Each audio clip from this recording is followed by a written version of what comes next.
Hello and welcome to another game here between Happy and Hitman. Right now we have matches between the top European and the top North American player happening on a near daily basis, and I'm so excited to start casting the next game here. Today is Fun Day Monday. We're going to be playing a request soon as reflected in the bottom right of the screen by an average Mo. But for now, let's jump into this game on Tidehunters. Hitman was able to win the last one with Scourge Bone Chimes and a lot of Claws of Attack finds in something like a 13-minute game or so. We are now in another match that was played on April the 17th, so Saturday. 1.5 days ago from now, about 2 days ago. And I'm looking forward to it. Happy this time has the better ping, 68 with Hitman at 133 ping. So significant advantage, but then again, not unplayable for either player to be sure. We are watching this on Happy's VODs. Map is going to be Tidehunters once again. See the opening of Altar into Ziggurat, into Crypt, Happy's trusty opener. In the last match that we saw between the two, we saw that Happy prioritized creeping several green camps over the map to spruce up his XP for the Death Knight, while also getting the... I don't know what manner of creature it is. Is it a Sasquatch? The Acolyte's direction is going to reveal it. The Cleave guy, that guy, the Yeti. It's a giant, I believe. A sea giant or something. Level 3 creep. So he's going to summon skeletons from this crab corpse here. Surimi bodies coming up. And the Acolyte is going to scout the Orc base. It's a whale hermit, an ocean tall boy. I'm not sure if that's the that's the real one. Okay, so the Acolyte is going to scout to see what Hitman is doing, but both of these players, Sasha26 aka Happy, the Russian undead player, and Ethereal aka Hitman, the North American orc player, both of them are fairly procedural in how they play the game, especially this matchup. Not a lot of trick shots, curveballs. They have their solid openers. They play it well.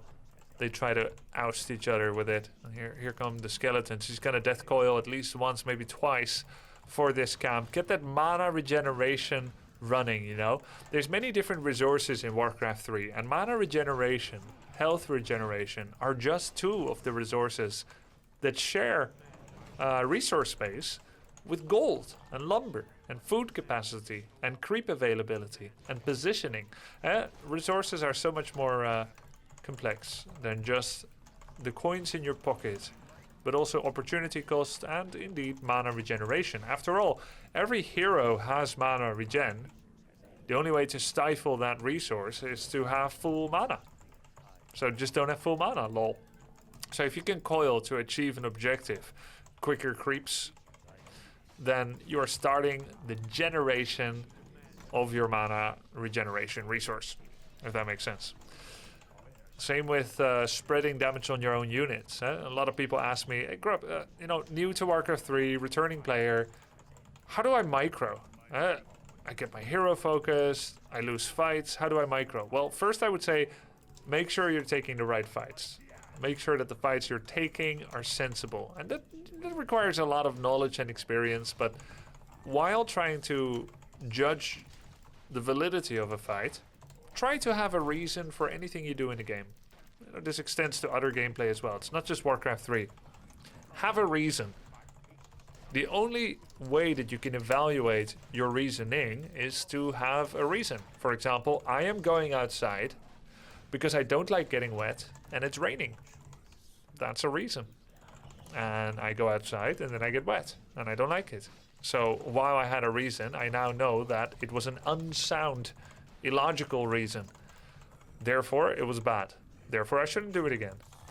Now, if I said, I'm going outside, and then I started thinking of some anime show, and then I got wet, then I cannot really improve my decision making because I didn't consciously make one. So, have reasons. And so, go back to your replays while you're trying to analyze whether you did the right thing or not. go back to your replay and try to be honest and say, did I have the advantage in the setup or the disadvantage? My 3 grunts against his 6 archers, is that a good fight or not? You might be wrong, you know, you're not a world champion. You're not going to have the best analysis every time. You may think it was right, and maybe technically, you know, in the truth of the universe kind of things, it was wrong. But that is part of learning as well, and that's fine. So try to see, was it a good fight? Maybe you think it was, and let's say that you're right. But you lost because of micro. Well, then start to improve your micro, right? And how do you improve your micro? Well, there's many different tricks that comprise good micro together. One of them, and this is how we got to this part of the conversation, is health regeneration resource spreading. It's better to have 3 fiends, each with 40% damage, than to have 1 with 80% damage and 2 completely full on life. So you'll notice that Happy is continually swapping target fire focus on his units. He'll forward positioning the most healthy fiend. Even now, in something so subtle as taking this small green camp here, the most exposed fiend is the healthiest one, the easiest to attack. Quickly giving claws of attack to the Lich. That's going to be a cancel on the slaughterhouse. Let me actually rewind this for a second and see, was it a cancel or did he lose it? 87 lumber and pop, 130 lumber. It was a cancel. Now, cancelled buildings refund 75% of the original investment cost, except it is proportionately reduced by the amount of damage that they have. So if you took 50% of the total max HP of the building in damage, instead of 75% of the resources, you get 37.5% of the resources back. And that answers your question why people don't always wait until the final moment to cancel a building, which in early Reign of Chaos was the right way to play. You would make 4 towers, let someone do maximum damage on the towers, and cancel them only at the very last second to maximum waste their time. Oh, did he leave that on purpose for the blade so that he could cancel the windwalk, cancel the heal solve on the blade? I don't think so. I think it was a small error there. So Happy goes on with steady onwards creeping. Note how he's not sending any skeletons to scout anything. What if the orc is expanding, you may wonder. Many orcs expand and it's part of a win condition against undeads. However, stylistically not common for Hitman.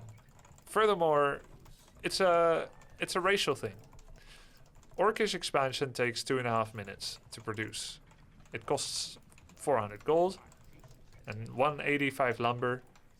And the peon that's building it came from lumber, so the mining time that he's not doing costs you more lumber. So let's say that it costs 300 lumber, 400 gold. And then you get 600 gold per minute. So even after mining for a minute, you will have earned some gold back, but early gold is worth more than late gold. And you won't have earned the lumber back yet. So what are you now missing in your lumber production that could have gone to more effective units like Raiders with Ensnare, Kodos with War Drums, a tier 3 tech, and so on and so forth. Fortified burrows. So let's say that after a minute of mining, you do not yet have gotten back to the point where you are now stronger than had you never made the expansion. So 2.5 minutes plus 1, 3.5. Let's say you start paying off 4 minutes after. Well, how old is this game right now? 18 years, you say. Funny, I say. Yes, indeed. But I meant this game, not Warcraft 3 itself. So how old is this game? I mean, we're at tier 3, let's say, 7-8 minutes. There was no time for an expansion. And the third hero is now coming out for Undead. So he would have made himself fairly weak if he had expanded early. And also, Undead has access to destroyers around this time. Soon, anyway.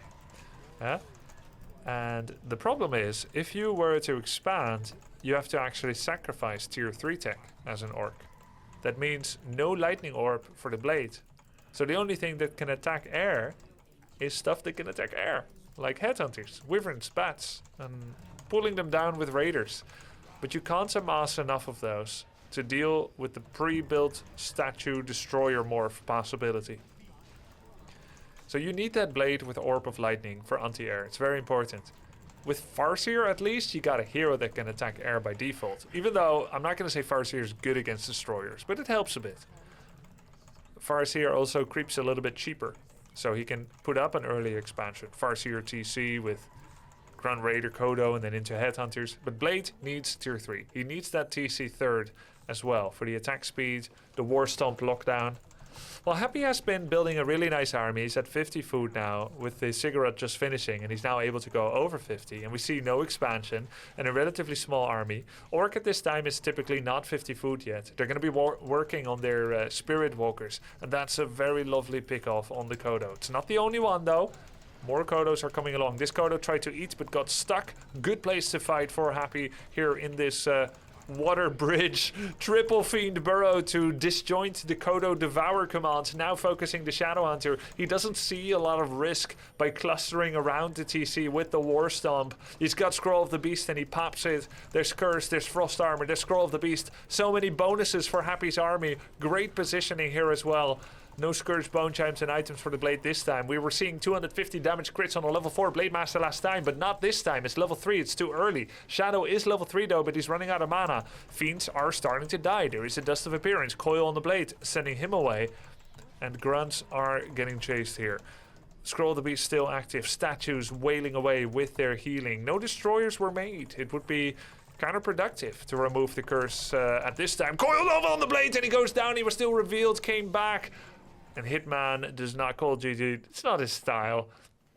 And leaves the game. Happy wins. Until next time.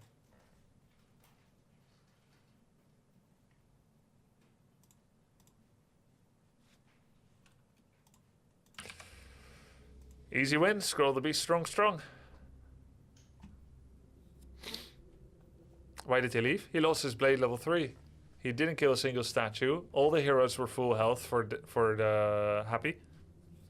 And Blade is the only source of damage at that point.